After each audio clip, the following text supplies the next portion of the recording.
What's up, KG?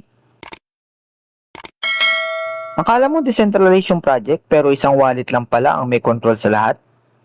Ang worst part, dahil daw pa ang tawag nila, wala ka talagang say.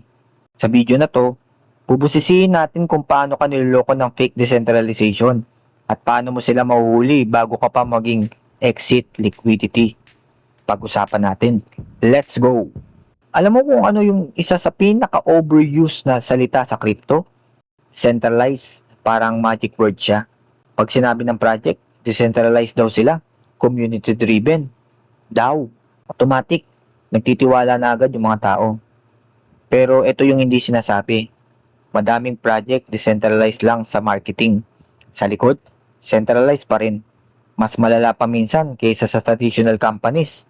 Tanong ko sa'yo, ilang beses ka na naniwala sa community project na wala namang control? Ano ba talaga ang real decentralization?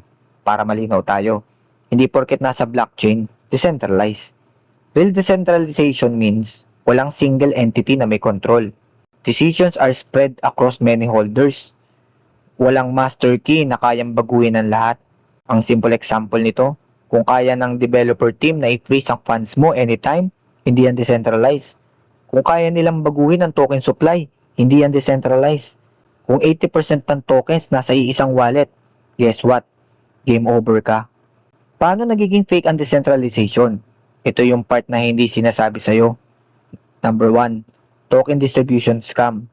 Sasabihin nila, community owned, pero pag chinek mo, 60 to 90% ng supply nasa team, mga insiders. Meaning, kahit bumoto ka, irrelevant ka. Sample, kung may DAO vote na ang team 70% voting power at ang community ay 30%, sino mananalo? Hindi ikaw. Pangalawa, fake DAO governance. Ito ang pinaka-common. May voting system pero scripted na ang outcome. Parang ganito. Hey community, ano gusto nyo? Pero secretly, decided na ng team. Mas malala, low participation is equal to madaling i-manipulate. Ang bots ang bumoboto, rules lang ang may say. So technically, DAO. Pero practically, dictatorship. Pangatlo, admin keys. The hidden kill switch. Ito yung hindi napapansin ng beginners. May tinatawag na admin keys, upgrade keys. Meaning, kahit decentralized daw, kayang baguhin ng developer ang smart contract anytime. Ang worst case, i-freeze yung mga pondo, magmimint ng new tokens, magra-rug pull silently. Ang tanong, kung may ganitong power ang developer, decentralized pa ba? Pangapat, foundation control. Ito ang mas saddle.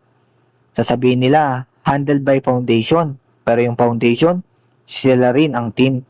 Sila rin ang may funds. Sila rin ang decision maker. So anong pinagkaiba? Wala. Rebranding lang ng centralization.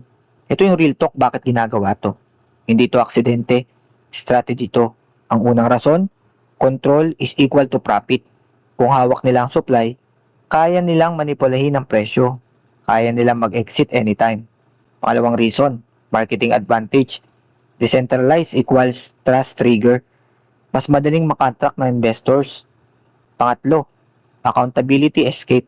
Pag may problema, community decisions po yan.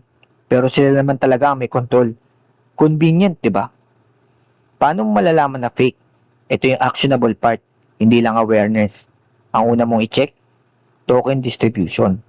Itanong mo, sino ang may hawak ng supply? Kung ang top wallets ay nasa team, red flag na yan. Pangalawa, governance activity. Tignan mo, ilang tawang bumuboto. Sino ang nananalo? Kung same wallets lagi, scripted yan. Pangatlo, smart contract permissions. Kung may owner functions, upgrade access, mag-isip ka na.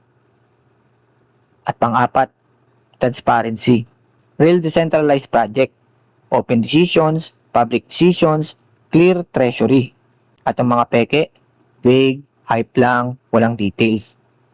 Real talk, hindi lahat ng centralization masama.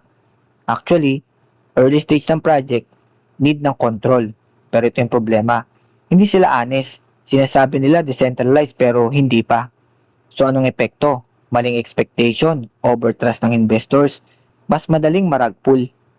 Ang strength and weaknesses nito, ang strength ng fake decentralization, mas mabilis ang development, mas controlled yung direction, efficient sa decision making. Ang weakness nito, high risk ng manipulation. Walang tunay na ownership ang users, pwede mag-collapse anytime. Kung trader ka, pwede mo itong i-exploit, mag-ride ka sa hype, at mag-exit ka ng early. Pero kung long-term investor ka, napaka-risky. Illusion lang yung control. Ikaw ang magiging exit liquidity. Ito ang pinaka-importante. Hindi mo kailangan na hanapin agad ang perfect decentralized project. Instead, ito ang gawin mo. Hanapin mo kung nasa ng real control. Tanungin mo yung sarili mo. Sino may power? Sino may access? Sino may pinakamalaking stake? Kasi doon umiikot ang lahat.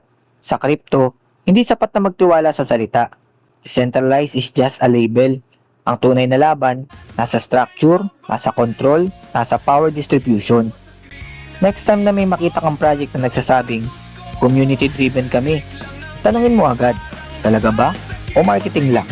Kasi kung hindi mo tatanungin yan, ikaw ang sasagot sa losses.